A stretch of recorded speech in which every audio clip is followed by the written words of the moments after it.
یہ واقعہ آج سے 3500 سال پہلے پیش آیا، جب فرعون کے ڈوب کر مرنے کے بعد سمندر نے اس کی لاش کو اللہ کے حکم سے باہر پھینک دیا، جبکہ باقی لشکر کا کوئی نام و نشان نہ ملا۔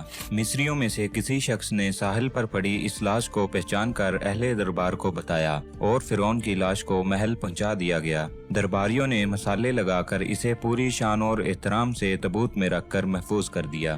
حنوط کرنے کے عمل کے دوران ان سے ایک غلطی ہو گئی۔ فرعون کیونکہ سمندر میں ڈوب کر مرا تھا اور مرنے کے بعد کچھ عرصہ تک پانی میں رہنے کی وجہ سے اس کے جسم پر سمندری نمکیات کی ایک تہ جمی رہ گئی۔ مصریوں نے اس لاش پر نمکیات کی وہ تہ اسی طرح رہنے دی اور اسے اسی طرح حنوط کر دیا گیا۔ وقت گزرتا رہا، آسمان اور زمین نے بہت سے انقلاب دیکھے جن کی گرد کے نیچے سب کچھ چھپ گیا، حتیٰ کہ فرعونوں کی حنوط شدہ لاشیں بھی زمین کی تہوں میں چھپ گئیں۔ اس واقعے کے 2000 سال بعد اس دنیا میں اللہ کے آخری نبی حضرت محمد صلی اللہ علیہ وآلہ وسلم تشریف لائے۔ ان پر نازل ہونے والی آخری کتاب میں فرعونوں کے قصے بڑی تفصیل کے ساتھ بیان کیے گئے تھے، اور اسی سلسلے میں اس فرعون کا جسم محفوظ کرنے کی بابت آیت بھی نازل ہوئی تھی، جس کی سچائی پر سب اہل ایمان کا پختہ یقین تو تھا، لیکن وہ یہ سمجھنے سے قاصر تھے کہ اس خدائی کا دعویٰ کرنے والے کی لاش کہاں محفوظ کی گئی اور کیسے اسے عبرت کا نشان بنایا جائے گا۔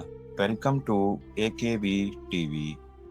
1871 میں مصر کے ایک شہر الگورنیا سے تعلق رکھنے والے غریب اور معمولی چور احمد عبد الرسل کو فرعونوں کی حنوط شدہ لاشوں کی طرف جانے والے خفیہ رستے تک رسائی مل گئی۔ احمد نوادرات چوری کر کے بیچا کرتا تھا۔ ایک دن وہ دریائے نیل کے کنارے کے قریب تپیسا کے مقام پر اسی سلسلے میں پھر رہا تھا، جب اسے ایک خفیہ راستے کا پتہ چلا۔ وہاں وہ نوادرات کی چوری کے لیے ایک جگہ کھود رہا تھا کہ اسی دوران اسے کچھ لوگوں نے پکڑ لیا اور پولیس کے حوالے کر دیا۔ وہ جس جگہ کو کھود رہا تھا وہاں سے ملنے والے راستے کی جب مسلسل کھدائی کی گئی، 1891 کو دوسری ممیوں کے ساتھ اسی غرق ہونے والے فرعون کی لاش بھی مل گئی۔ ان ممیوں کو قاہرہ لے جایا گیا، جہاں ان کا تفصیل سے جائزہ لیا گیا تو فرعون والی ممی پر جمی نمکیات کی تہ سے تصدیق ہو گئی کہ یہ وہی فرعون ہے جسے اللہ تعالیٰ نے پانی میں غرق کر کے بدترین انجام سے ہمکنار کیا تھا۔ یہ بہت بڑا واقعہ تھا۔ اس کی تصدیق کے لیے دنیا بھر کے ماہرین آثار قدیمہ اور سائنسدان مصر کی طرف امڑ پڑے۔ مختلف قسم کے سائنسی ٹیسٹ کرنے کے بعد دنیا بھر کے سائنسدانوں نے تصدیق کر دی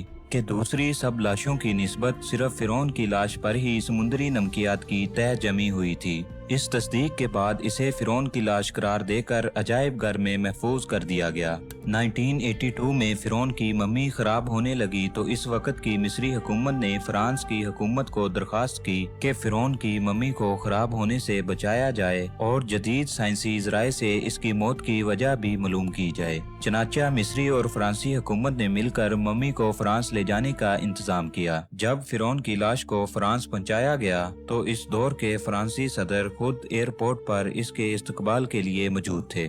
فرعون کی لاش کا استقبال کسی عظیم زندہ بادشاہ کی طرح کیا گیا۔ فوجی دستوں نے سلامی دی اور فرعون کی ممی کو ماہر ڈاکٹروں کی ٹیم کے حوالے کر دیا گیا۔ اس ٹیم کی سربراہی ڈاکٹر مورس بوکائے نے کی تھی۔ مائکروسکوپک ٹیسٹوں کے ذریعے ممی کے تمام اعضاء کا باریک بینی سے جائزہ لیا گیا کہ اس کے جسم میں سمندری ذرات ابھی تک موجود ہیں اور موت بھی پانی میں ڈوبنے کی وجہ سے ہوئی تھی۔ ایک بادشاہ کی موت پانی میں ڈوبنے کی وجہ سے ہو، یہ ڈاکٹر مورس کے لیے حیرت کی بات تھی۔ اس نے اس ممی کے بارے میں مزید جاننے کی کوشش کی تو اسے معلوم ہوا کہ اس بادشاہ کی موت کے حالات مسلمانوں کے نبی حضرت محمد صلی اللہ علیہ وآلہ وسلم پر اتری کتاب قرآن پاک میں تفصیل سے درج ہیں۔ اسے علم تھا کہ جہاں سے یہ لاش ملی ہے وہ ایک اسلامی ملک ہے، اور تجسس کے ہاتھوں مجبور ہو کر وہ مصر پہنچا۔ وہ ایک سائنسدان تھا۔ اس نے اس معاملے میں مصر کے ہی ایک سائنسدان سے ملاقات کی۔ اس سائنسدان نے قرآن پاک کھول کر اسے سورہ یونس کی